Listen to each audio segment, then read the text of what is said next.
ఒక్కొక్కసారి అసహనంగా ఏం మాట్లాడుతున్నారో అర్థం కాకుండా ఏదో ఆ టైంకి తోచింది మాట్లాడేస్తుంటారు. ఆ మాటలు ఒక్కొక్కసారి వర్కౌట్ అయినా అన్ని వేళలా వర్కౌట్ అవ్వదు.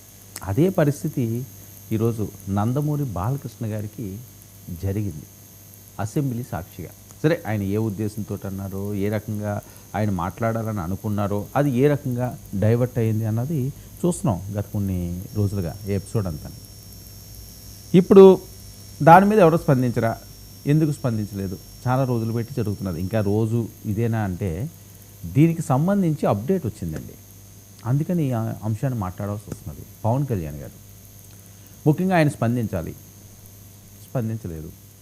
నాగబాబు గారు స్పందించలేదు. చిరంజీవి గారు స్పందించినట్టే లేఖాస్త్రాన్ని సంధించారు. అయితే ఆ లేఖాస్త్రం తర్వాత కూడా ఎలాంటి అంశాలు వచ్చినాయో చాలాసార్లు మనం ప్రస్తావించుకున్నాం. ఇప్పుడు లేటెస్ట్గా జరిగిన అంశం ఏంటంటే పవన్ కళ్యాణ్ గారు ఓజీ సక్సెస్ మీట్లో ఆయన సుదీర్ఘంగా సుమారు 50 నుంచి 1 అవర్ వరకు మాట్లాడారు. 50 నుంచి 55 నిమిషాలు. అంటే చాలా కాలం తర్వాత పవన్ కళ్యాణ్ గారు సినిమాల కోసం ఉప ముఖ్యమంత్రి అయిన తర్వాత కూడా ఇంతసేపు మాట్లాడు. అంటే ఆయన మనసు విప్పి మాట్లాడాడు. క్లియర్గా చాలా అంశాలు ఆయన ప్రస్తావించారు. అందులో ఆయన సినీ ప్రస్థానం అవనియండి, ఓజీ గురించి ఎక్కువ చెప్పారు, ఆయన సుజిత్ కోసం చాలా ఎక్కువ చెప్పారు.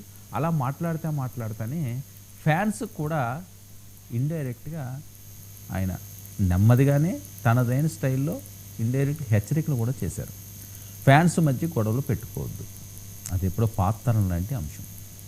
ఇప్పుడు మీరు గొడవలు పెట్టుకోండి, ఒకరికొకరు కామెంట్లు చేసుకోండి, ఒకరికొకరు పోస్టులు పెట్టుకోండి, అది వేరేగా డైవర్ట్ అయ్యే విధంగా తీసుకురావద్దు అని. అది ఫ్యాన్స్ కోసం ఆ రకంగా మాట్లాడితే, ఈ మధ్యలో దానికి ముందు ఓజీ ప్రమోషన్కి ముందు జరిగిన కీలక పరిణామం ఏంటంటే చంద్రబాబు నాయుడు గారు పవన్ కళ్యాణ్ గారు ఇంటికి వెళ్ళడం. ఆయనకు ఆరోగ్యం బాగాలేదని సరే పవన్ కళ్యాణ్ గారు ఇంటికి వెళ్ళారు, పరామర్శించారు. ఇద్దరు అన్నదమ్ముల్లా ఉన్నారు అంటున్నారు కదా. మరొకవైపు రామలక్ష్మణులాగా కలిసి ఉండాలి అని చెప్పి వాళ్ళు కోరుకుంటున్నారు. వాళ్ళ ఫ్యాన్స్ కూడా ఆ రకంగానే కోరుకుంటున్నారు. కానీ సందర్భం ఏంటి, బాలకృష్ణ గారు మాట్లాడిన తర్వాత వీళ్ళెవరో మాట్లాడకపోతే చంద్రబాబు నాయుడు గారు వెళ్ళిన తర్వాత అసెంబ్లీలో వాటిని తొలగించేశారండి. ఆ రికార్డ్స్లో ఏవైతే ఈయన మాట్లాడారో దాన్ని అసెంబ్లీ నుంచి తొలగించారన్నారు. ఇదే అక్కడ జరిగిన మీటింగ్లో ప్రధాన అంశంగా ఉన్నదండి. సరే, జరిగింది ఏదో జరిగిపోయింది. ఇప్పుడు దాన్ని మనం ఎంత రిపేర్ చేసినా సరే వర్క్ యాక్సిడెంట్ అవ్వక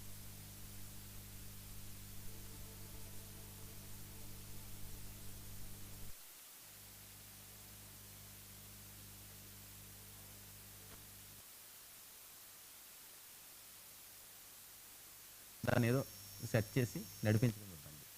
సో ఆ రకంగా వైరల్ అయిపోయింది. సరే, ఏది రైటు ఏది తప్పు ఎవరిది కరెక్ట్ కాదన్నది ఎవరి వర్షన్ వాళ్ళు తీసుకుంటారు. ఆయన వీరసింహారెడ్డి,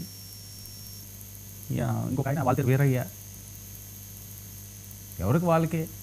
సరే, ఎవరు తక్కువ ఎవరు ఎక్కువ అన్నది కాదు. ఇప్పుడు దీనికి సంబంధించి పాత వీడియోలన్నీ కూడా లైబ్రరీలో వెతికి పట్టుకొచ్చి జనాల్లోకి వేస్తున్నారు. అందులో ఒకటి ఏంటంటే చిరంజీవి గారు ఆ మధ్య ఎప్పుడో మంచి నువ్వా నేనా అన్నట్లుగా ఉన్నప్పుడు నేను కూడా పాత ఎప్పుడో ఒకసారి వీడియో చూశాను. ఇందాక ఏదో ట్రోల్ చేస్తుంటే ఏంట్రా ఇవన్నీ ఎలా ట్రోల్ అవుతున్నాయి, ఎప్పుడు లేదు చిరంజీవి గారు ఎప్పుడో పాతవన్నీ తీసుకొస్తున్నారేంటి, పాతాళంలో ఉన్నట్లన్నింటినీ కూడా తవ్వి వెలికి తీస్తున్నారేంటి అని చూస్తే అందులో ఆయన మా తరం ఇది, ఆ తరంలో ఆ రోజుల్లో అని నందమూరి ఫ్యామిలీ వాళ్ళు మా పెద్ద ఆయన ఇలాగా అలాగా అనే అర్థం వచ్చేలాగా వాళ్ళు మాట్లాడినట్టు.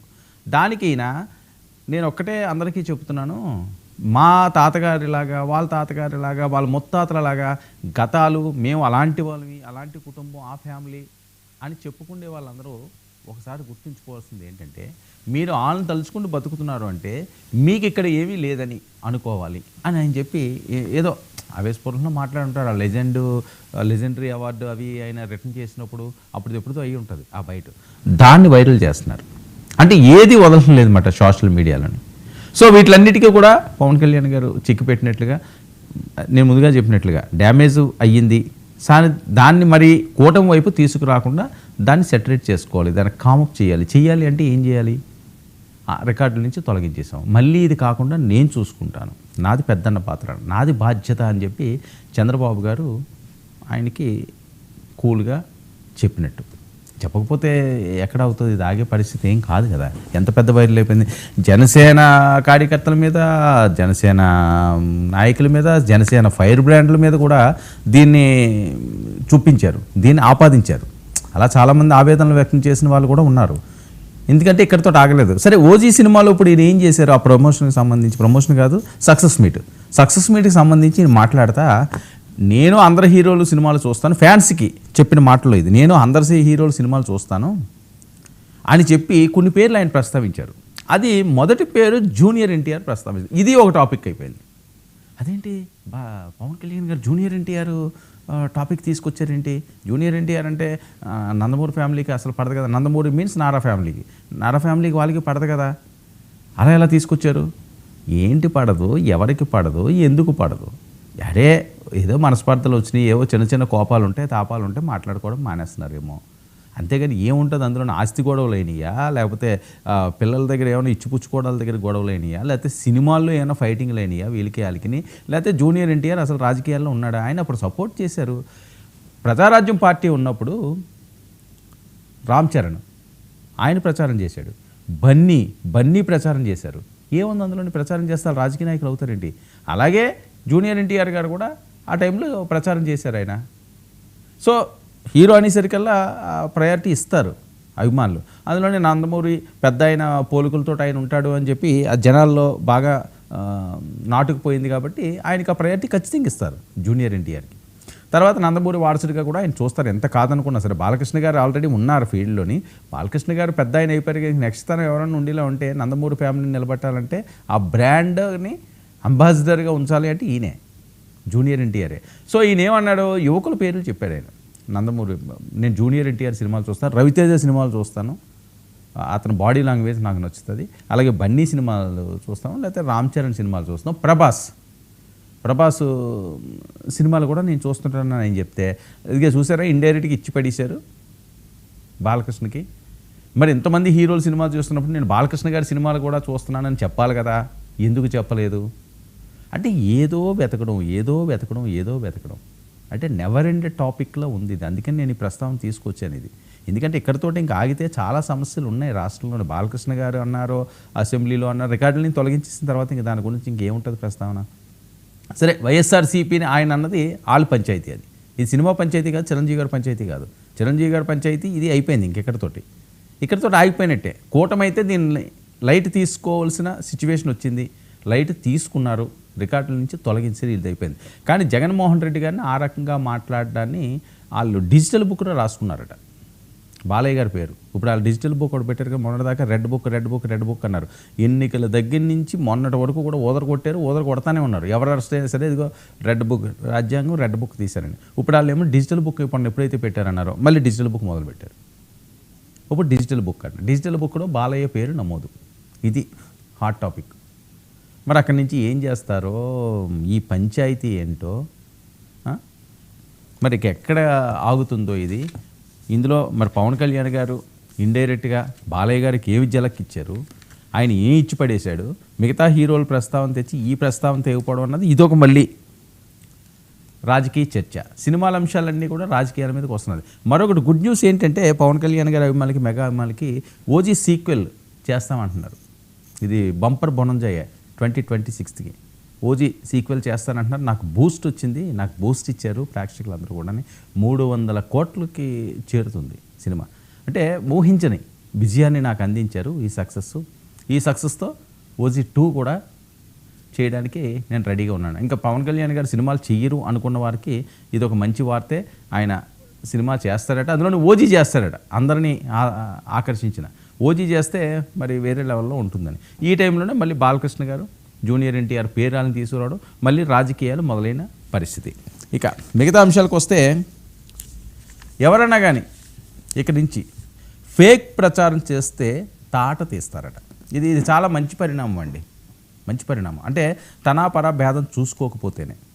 అంతేగాని మేము అధికారంలో ఉన్నాం, మేము పోస్టులు పెట్టినా పర్వాలేదు, ఎదటోళ్ళు పెడితే మాత్రం మేము ఒప్పుకోము అంటే మళ్ళీ పెద్ద పంచాయతీ. ఎందుకంటే వైఎస్ఆర్సీపీ హయాంలో కూడా ఆ రకంగానే చాలామంది మీద పోస్టులు పెట్టేవారు. వాళ్ళని ఏమని కేసులు పెట్టేవారు కాదు, వాళ్ళని అరెస్ట్ చేసేవారు కాదు అనేవారు. టీడీపీ వాళ్ళని జనసేన వాళ్ళని దొరికినట్టుగా తీసుకెళ్ళి లోపల పడేసేవారు, వాళ్ళ మీద అటాకులు చేసేవారు అని చెప్పి పెద్ద ఎత్తున ప్రచారం జరిగింది. ఇది కూడా వైఎస్ఆర్సీపీ ఓటమికి ఒక కారణం. చాలా అంశాల్లో ఇది కూడా ఉంది. ఎందుకంటే పోస్టులు విపరీతంగా పెట్టడం, మహిళని కూడా చూడకుండా అతి నీచంగా జిగుప్సాకరంగా అప్పట్లో చేసినవి అన్నీ కూడా. సరే, జగన్మోహన్ రెడ్డి గారు చెప్తారు అలా చేయమని, ఎవరో ఆ స్థాయిలో వాళ్ళు చెప్పరు.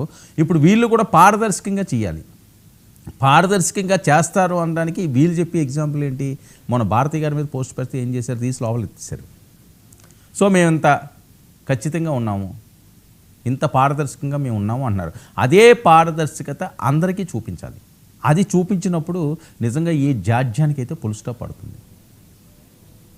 మహిళలను అవమానించడము, లేకపోతే రాజకీయ నాయకులను అవమానించడం, ఇంట్లో పిల్లల్ని తీసుకొచ్చి రోడ్ల మీద నిలబెట్టడము వ్యంగ్యంగా, అలాగే భార్య మీద మాట్లాడడము, లేకపోతే తల్లుల మీద మాట్లాడడము, ఈ పైత్యానికి మాత్రం ఫుల్ స్టాప్ పెట్టాల్సిన అవసరం ఉంది. దీని మీద ఒక కమిటీ వేశారండి సోషల్ మీడియాలో, 5 మంత్రులతో కమిటీ. లోకేష్ 5 మంత్రులతో, ఈ 5 మంత్రులు దాని దిశానిర్దేశాలు ఏ రకంగా ఉండాలి ఏంటనేది చూస్తారట. ఒక మంచి పరిణామం. ఇక జగన్మోహన్ రెడ్డి గారు రంగంలోకి దిగిపోతున్నారు. ఉత్తరాంధ్ర సెంటిమెంట్, గతంలో పాదయాత్రలు కూడా మనం చూసాం కదా, ఇచ్చాపురం ఉత్తరాంధ్ర ప్రాంతం నుంచి ఆయన రంగంలోకి దిగుతున్నారు. పీపీపీ దాని మీద ఆయన బహిరంగంగానే ఫైట్ చేయడానికి వస్తున్నారు. ఇక రాష్ట్ర వ్యాప్తంగా ఆయన పర్యటనలు ఉండబోతున్నాయి, నిరాహార దీక్షలు ఉండబోతున్నాయి, కాస్కో కూటమి అని ఆయన వస్తున్నారట. మరి ఏ రకంగా ఉంటుందో ఉత్తరాంధ్ర సెంటిమెంట్ వర్కౌట్ అవుతుందా, గతంలో వర్కౌట్ అయినప్పుడు చూడాలి. ఇక అమరావతిలో భూసేకరణ ఒప్పుకున్నట్లేనా? అమరావతి భూసేకరణకు సంబంధించి తొలిసారి భూసేకరణకి సంబంధించి వాళ్ళు ఒప్పుకున్నట్లేనా? భూ సమీకరణకు అంగీకరించిన ప్రాంతాల్లో భూసేకరణ చేయడానికని చూస్తున్నారు. మంత్రి నారాయణ గారు చెప్పడం జరుగుతుంది. ఇక సూపర్ 6 ప్లస్సా మైనస్సా?